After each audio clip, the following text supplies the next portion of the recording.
On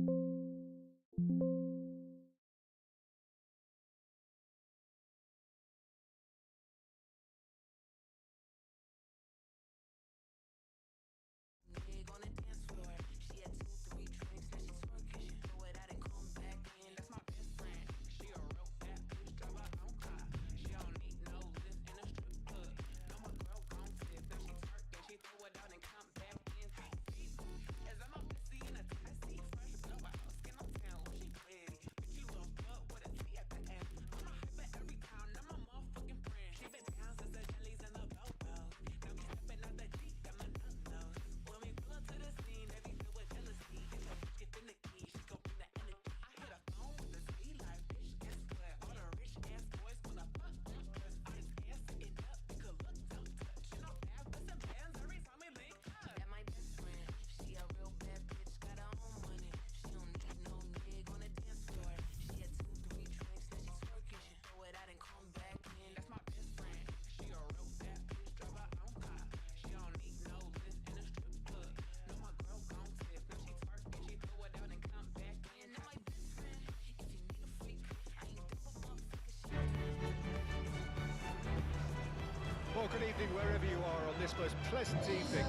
As you can see, there's been a terrific atmosphere here. There is great expectation, excitement, and it has built nicely in these idyllic conditions. Conditions which are certainly playing their part in creating a glorious ambience. It's quite a struggle to get in here, points of access hard to come by, and an awful lot of people gathering to get through the gates. But regardless of that, there's a great feel here and much excitement for the game ahead. The mood is boisterous. It is a perfect ambience for the central characters who are ready now to perform. Well, this is the perfect game for all parties, not least the neutrals who've just come to enjoy it. Well, on the face of it, Peter, we would appear to have a high-caliber meeting with very little at stake. But then you consider a chance for one or two of the fringe players to get a look in, and this becomes a big incentive. It changes the dynamic. So there's plenty at stake for them, which will do no harm to the energy levels and the overall conviction, and hopefully the style of contest. Things have got underway here pretty promptly. Jim, who do you pick out as the telling individual today? Well, Peter, I'm a huge fan of Bukayo Saka. Someone always praised for his versatility, his attitude and his cleverness around the pitch. He has the potential to excel in all positions across that front line. But I'd personally like to see him as part of a front three. I think he operates best in that area. Yes, he'd be my pick too. It's going to be all about how they get the best out of him.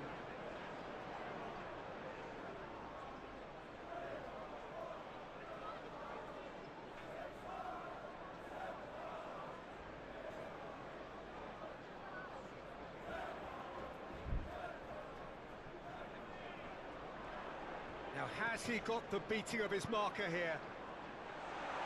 Tries to get it clear. Shot could be on. That's a bad place to challenge. What's he giving? So a big chance now from 12 yards. Yeah, well, they were exposed and vulnerable, and he knew he had to do something to prevent a goal then. This to go one up.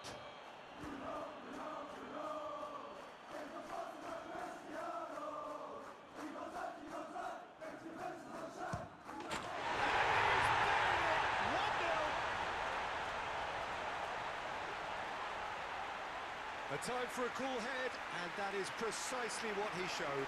You could feel the tension as he stepped up to take that, but it didn't bother him, and he tucked it away perfectly. Well, that has certainly made things interesting. Zinchenko played towards the other side. Now White. And he skips past his man. Now it's Martinelli.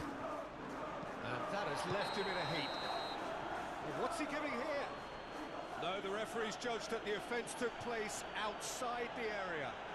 Well, it was deliberate, it was cynical, and you have to understand the frustration of being denied a clear opportunity, but it had to be done.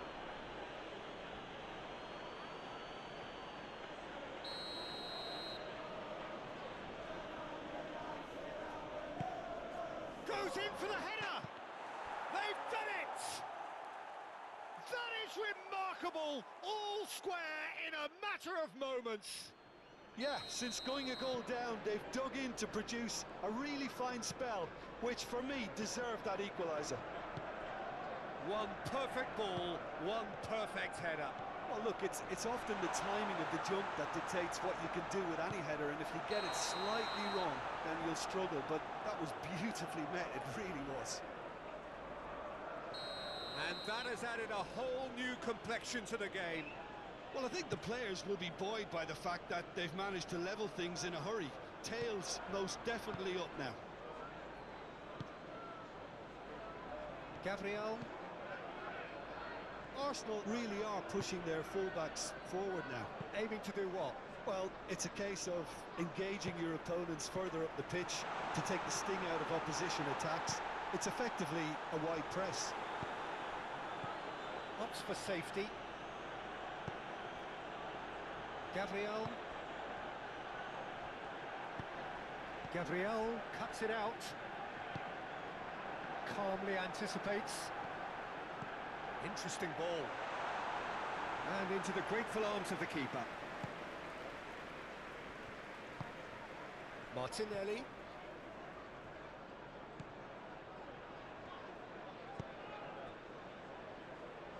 Diogo Dalot. Mount. Still very early doors, but it is a closely contested affair. And it's Ericsson. That's Mount. Ahmad. Garnacho. Garnacho! And kept out by the most elastic of saves. Garnacho really must be thinking what he has to do to score there. Martinelli. Now it's Saka.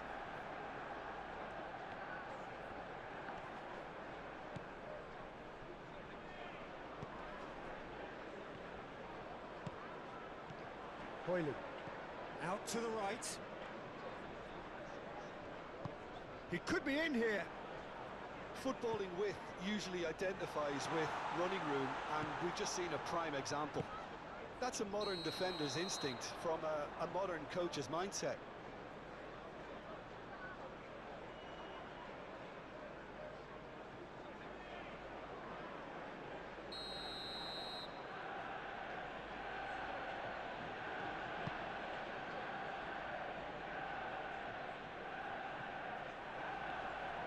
He's had a fair tumble under that challenge.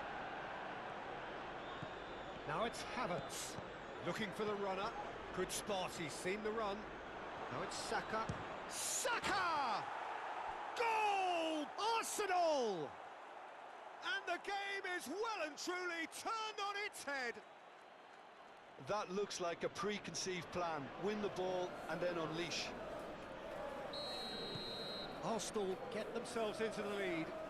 Yeah, for me, this team seems to find it easier to attack than defend, but now they're going to need to dig in at the back a bit. In with the challenge. Shaw is very much the model of the modern-day fullback.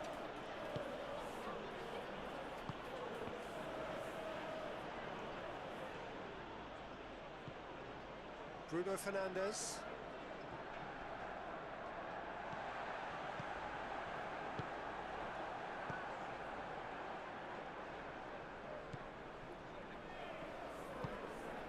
Odegaard.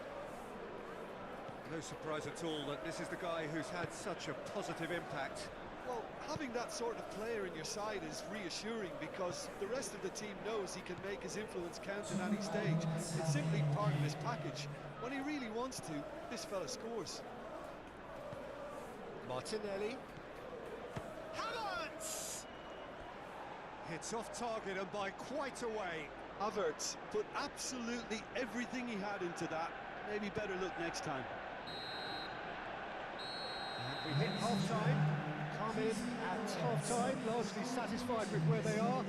After a half which has certainly had its moments, has been lit up with some flair from time to time.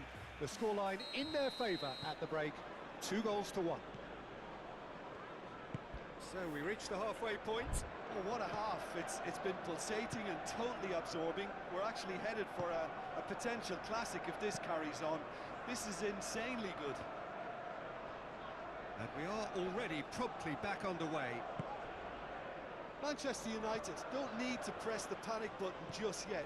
They may have to tweak their setup first. If they don't grab an early goal in this second half, they can't hold back though.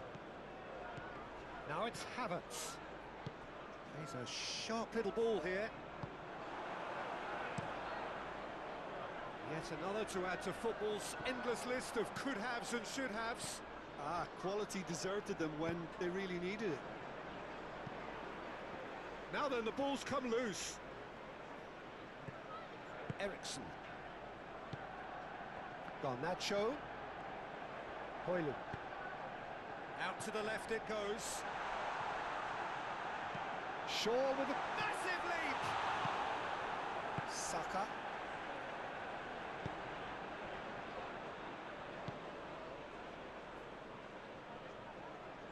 Now Zinchenko. Still they trail, and time is ticking away. Oh, nicely intercepted.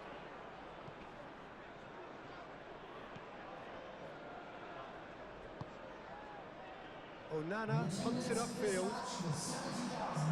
Bruno Fernandes given the lift of his goal.